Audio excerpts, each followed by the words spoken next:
अस्सलाम वालेकुम जी, मैं हूं नजमुल हसन बाजवा। नाज़रीन इकराम, बिपिन रावत को इस दुनिया से गए कुछ दिन हो गए हैं।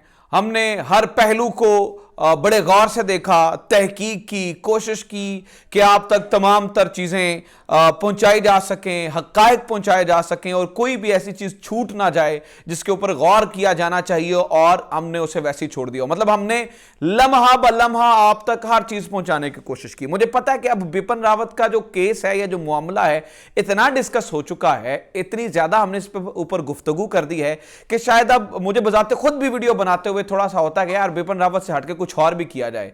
लेकिन चूंकि हर रोज नई चीजें सामने आती हैं, नए मामलात खुलकर सामने आते हैं, कुछ ऐसे हकायक आ जाते हैं रोज सामने जिनको रिपोर्ट करना बड़ा जरूरी है और जो रिपोर्ट किए जाने चाहिए, लिहाजा उन्हें छोड़ा जा नहीं सकता है। तो इसलिए आज भी एक इंतहाई अहम मामला है, एक इंतहाई अहम चीज है जो मैंने आपके साथ शेयर करनी है। नाज़रीन इकराम, भारतीय फौज ने बिपिन रावत की आखिरी गुफ्तगू रिलीज की है और यह गुफ्तगू उनके मरने के बाद रिलीज की गई है। बल्कि मुझे यूं कहना चाहिए कि दो वीडियोस हैं, दो वीडियोस के तीन हिस्से हैं मेरे पास आपको शो करने के लिए और आपको दिखाने के लिए। एक वीडियो तो वो है जो भारतीय फौज ने रिलीज की है, जबकि एक गुफ्तगू इससे पहले की है जिसमें जनरल बिपिन रावत बार बार सियालकोट और लाहौर का नाम लेते रहे हैं। बार बार मतलब इतना सवार था सियालकोट और लाहौर उनके ऊपर कि वो बार बार और वो बहुत मतलब बड़ी रीसेंट गुफ्तगू है, वो मैंने आपके साथ शेयर करनी है। जो भारतीय फौज ने अभी गुफ्तगू, उनकी आखिरी गुफ्तगू रिलीज की है, वो भी मैंने आपके साथ शेयर करनी है और आपको बताना है। लेकिन इससे पहले कि मैं वो आपको नाज़रीन इकराम गुफ्तगू सुनाऊं और आपको दिखाऊं कि वो मतलब जाते जाते भी क्या गुल खिला के गए हैं, जाते जाते भी क्या गुफ्तगू करते रहे हैं, जाते जाते भी पाकिस्तान उनके जहन पर किस तरह से सवार रहा है। मतलब आखिरी, अब इंसान को मौत का पता तो नहीं होता कि किस टाइम उसने मर जाना है, लेकिन फिर भी कैसे उनके ऊपर पाकिस्तान सवार था, ये मैंने आपको जो है वो वीडियोस की सूरत में दिखाना है। लेकिन नाज़रीन, इससे पहले कुछ और चीजें आ गई हैं हमारे सामने जो मैंने आपके साथ शेयर करनी है, और ये याद रखिएगा वो वीडियोस मेरे पास मौजूद हैं, वो वीडियोस आपको मैंने एंड में दिखानी है, लिहाजा वो वीडियोस आप देख के वीडियो एंड कीजिएगा। इससे पहले नाज़रीन कराम, अहम तरीन खबर यह है कि नई इत्तला यह आई है कि जनरल बिपिन रावत के हेली को हैक किया गया था। अब MI-17 जैसा हेलीकॉप्टर और उसको हैक करना, मतलब देखें ना, ऐसा तो नहीं है कि चीन से बैठा हैक कर रहा था, डेफिनेटली अपनों में से किसी ने हैक किया था। और यह खबर मेरी दी हुई खबर नहीं है, बल्कि भास्कर न्यूज, और मैं रेफरेंस दे रहा हूं उन लोगों को जिनको रेफरेंस मेरी वीडियोस में देखने का बड़ा शौक है या सुनने का बड़ा शौक है, उनको मैं ये बता रहा हूं कि ये रेफरेंस मैं आपको दे रहा हूं भास्कर न्यूज, और ये हिंदी में खबर उन्होंने दी और अंग्रेजी में भी कुछ उसका हिस्सा आया, वो मैं आपके सामने पढ़ के सुना देता हूं। उनके मुताबिक इस हेली को हैक किया गया था, और वो पूरा मामला क्या है वो सुने जनाब। मैं आपको एक एक लफ्ज पढ़ के सुना रहा हूं। वो कहता है, it is not very difficult to hack chopper digitally, says cyber security expert Mukesh Chaudhary, who was trained many central agencies of India. ठीक है, who has trained, वो जो मुकेश चौधरी, वो जिसने बहुत सारी सेंट्रल एजेंसीज ऑफ इंडिया को ट्रेन किया है, वो बंदा ये कह रहा है कि चॉपर को डिजिटली हैक करना कुछ ज्यादा मुश्किल नहीं है, और इस मामले में इस चॉपर को डिजिटली हैक किया गया था। मैं गुफ्तगू सुनाने से पहले आपको इस चॉपर के हैक करने का, क्योंकि ये नया एंगल है, इस एंगल से किसी ने अभी तक जो है वो सोचा नहीं, जो भास्कर न्यूज जो उनकी अपनी अखबार और उनका अपनी वेबसाइट है वो बता रही है। अब वो सुनिएगा वो क्या कह रहे हैं। वो कहते हैं, it is possible to hack such chopper digitally in the helicopter in which CDS was traveling. This can easily done by the world of cyber warfare. Cyber hackers or attackers can carry out this type of attack. अब सुने कैसे कैसे, by jamming radio signals, giving wrong signals or commands to the pilot. अब ये यहां पर बहुत ज्यादा इंपॉर्टेंट है, और मुझे भी लगा कि ये शायद इसी वजह से जो है वो इस बात को तकवीयत मिलती है कि इस हेली को हैक किया गया था, क्योंकि वो कहता है कि रॉन्ग जो है वो आप उन्हें गलत इंफॉर्मेशन भी दे सकते हो और उन्हें अपनी मर्जी की, मतलब ये भी बता सकते हो, मतलब आप उन्हें गलत डाटा भी दे सकते हो। अब इसका अंदाजा किस बात से लगाइए नाज़रीन कराम, जो लोग ऐनी शाहिदीन थे जिन्होंने इसको हेली को गिरते हुए देखा है नाज़रीन कराम, उनके मुताबिक, और मैं उनको कोट करके आपको बता रहा हूं, उनके मुताबिक, और ये भारतीय सारी की सारी अखबारें लिख चुकी हैं कि एक तो हेली बहुत नीचे उड़ रहा था, चॉपर जो है वो बहुत नीचे था, आम दिनों में इतना होता नहीं है, ठीक है। दूसरा, एनी शाहिदीन कहते हैं कि ये रूट इसका था ही नहीं। अब एनी शाहिदीन को कैसे पता कि ये रूट इसका था नहीं?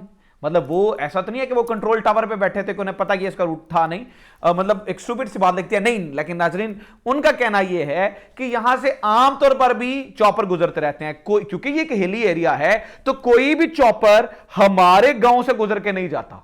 ठीक है, हमारे गांव से 500 मीटर पहले ये अपना रास्ता बदलते हैं और पहाड़ की दूसरी साइड से निकलते हैं।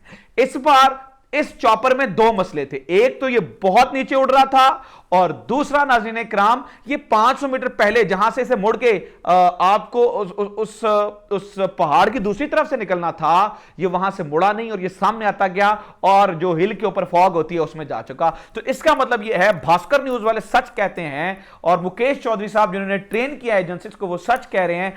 हो सकता है कि यहीं से किसी ने उस हेली को हैक करके ये इंफॉर्मेशन उसे दी हो कि नीचे आ जाओ और इस तरफ से जाओ, ये ऐन मुमकिन है। अब ये यहां तक तो बात जो है वो आपको नाज़रीन इकराम समझ आ गई। अब मैं आपको वो दो वीडियोस के बारे में बता दूं।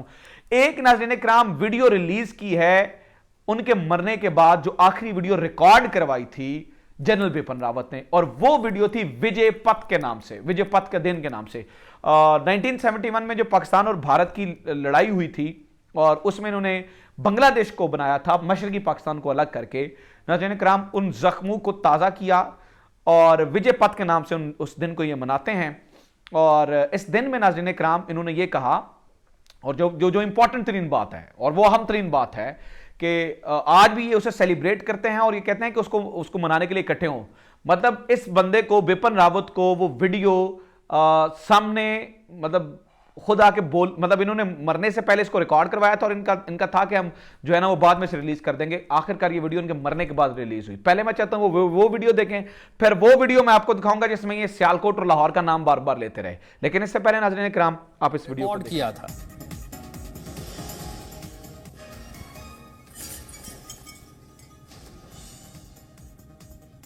स्वर्णिम विजय पर्व के अवसर पर मैं भारतीय सेना की सभी बहादुर जवानों को हार्दिक शुभकामनाएं देता हूं। नाज़रीन इकराम, आपने इस वीडियो को देखा और आपने देखा कि ये किस तरह से जो है वो ये पाकिस्तान इनके सर पे सवार था। पाकिस्तान एक और तरह से भी नाज़रीन इकराम इनके सर पे सवार था और ये पाकिस्तान करते इस दुनिया से गए। टाइम्स ऑफ इंडिया को इन्होंने, टाइम्स नाउ इंडिया मेरे ख्याल से, अगर मैं गलत नहीं हूं तो, इन्होंने एक इंटरव्यू दिया है, ठीक है, और वो इनका आखिरी जिंदगी का इंटरव्यू है।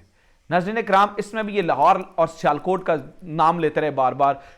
बताना ये चाह रहे थे कि थिएटर कमांड होनी चाहिए। हम 65 में लाहौर और सियालकोट के करीब आ गए थे और हमें उधर से हम जो है ना पूंछ में और लेवाला में जो है ना वो हम हार रहे थे, यहां से हम जीत रहे थे, मतलब ये बता रहे थे। लेकिन बार बार ये फिर यहां पर भी लाहौर और सियालकोट का नाम लेते रहे।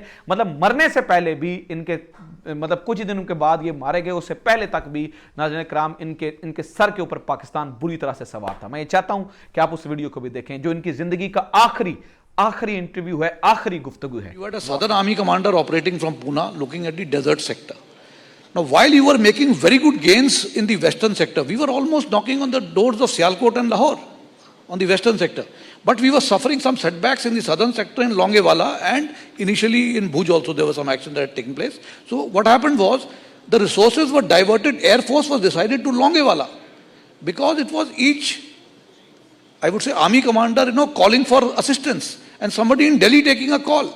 Had there been one theatre commander looking after the western, आपने ये वीडियो भी देखी। सो इस बात से अंदाजा लगाया जा सकता है कि जनरल बिपिन रावत के ऊपर ये बात किस हद तक सवार थी, ये किस हद तक उनके ऊपर सर पे सवार था ये पूरा मामला, और किस हद तक जो है वो पाकिस्तान एक पाकिस्तान फियर में या पाकिस्तान फोबिया मुझे कहना चाहिए उसमें मुब्तला थे। खैर वो इस दुनिया से चले गए हैं, मैं ज़्यादा उनके बारे में बात करूंगा नहीं, लेकिन जो उनके अमाल थे नाज़रीन इकराम वो सबको पता है। अमाल से मुराद जो उन्होंने कश्मीरियों के साथ किया और जो सारी बात है, ठीक है। बहरहाल ये बताना दो ये मालूमात थी इसलिए मैंने मुनासिब समझा, एक तो वो चॉपर वाली और दूसरा ये कि कैसे उनके सर पे पाकिस्तान सवार था। ये जो है ना वो अभी भी उनकी वीडियो से, आखिरी वीडियो से भी जो है वो देखा जा सकता है। चैनल को सब्सक्राइब करें, अपना ख्याल रखें। खुदा हाफिज़। पाकिस्तान जिंदाबाद।